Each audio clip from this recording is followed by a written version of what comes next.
You know, California is the leading agricultural state in the entire country. In fact, in the world, we grow more than just about any nation in the world today. You would be amazed at the food and the fiber that comes from agriculture in California. For example, this wool right here, that wool, you'll find it in your hand lotion or body lotion. It's amazing what we find. So we brought in Mandi Bottoms here from Ag in the Classroom to tell us what some of the products are that we grow and what do they go into. Yeah, you might be surprised at some of the products that we use. I actually brought our family grows almonds, so I brought an almond this morning, one straight from the tree, and you actually use all the parts of the almond, not necessarily for humans, but we use them for animals. So we use the outside, the hull can be used as feed for cows, the shells can actually be used as bedding for cows, and then we of course love to eat those nuts on the inside. So I do love your that's almonds. just one example of how that works. So we're gonna actually play a little game today. I brought 4 different raw commodities,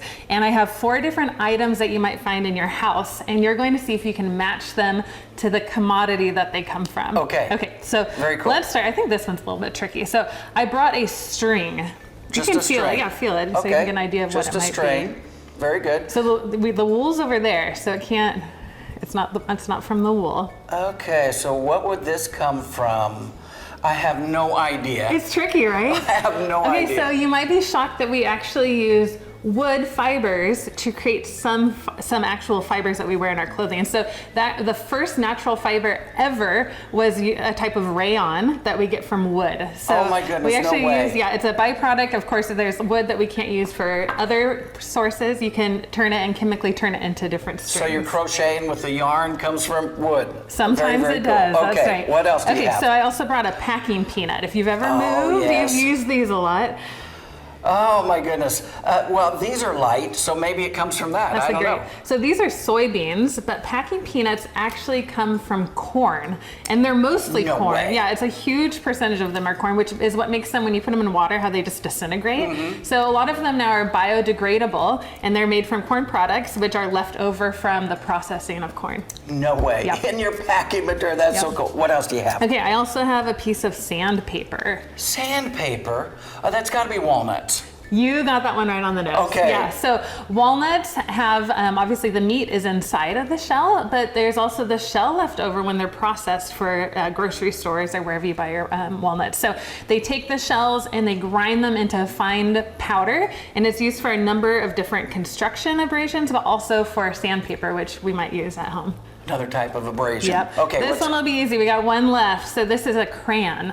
No way. Yes. Crayons come from agriculture. They come from agriculture. Well, it's got to be this one then. Yes, so these are The soybeans. This is actually a special crayon that is made with soybeans, and they took 2 years to develop this crayon. And soybeans, you might know it from tofu, but they also use some of it to create things like crayons and other items you might have at your house. Do not encourage your kids to eat the crayons. No, they probably shouldn't eat the crayons. No, don't do that. So food, fiber, fuel, we get a lot Yeah. from agriculture, right? Here We in really California. do, yeah. In fact, they say that, we have 350 different commodities grown here in California, and then you multiply that by the number of products that we get from each one. It's That's pretty amazing. incredible. Tell us about Ag in the Classroom. Yeah, Ag in the Classroom is a nonprofit. What we do is we help parents, caregivers, teachers, all help teach the young people in their lives about where their food and fiber comes from. So if you go online, we have activities like this that you can do at home. We also have lesson plans and a lot of other resources. Very, very cool. Thank you so much for being with us. And we will see you next time.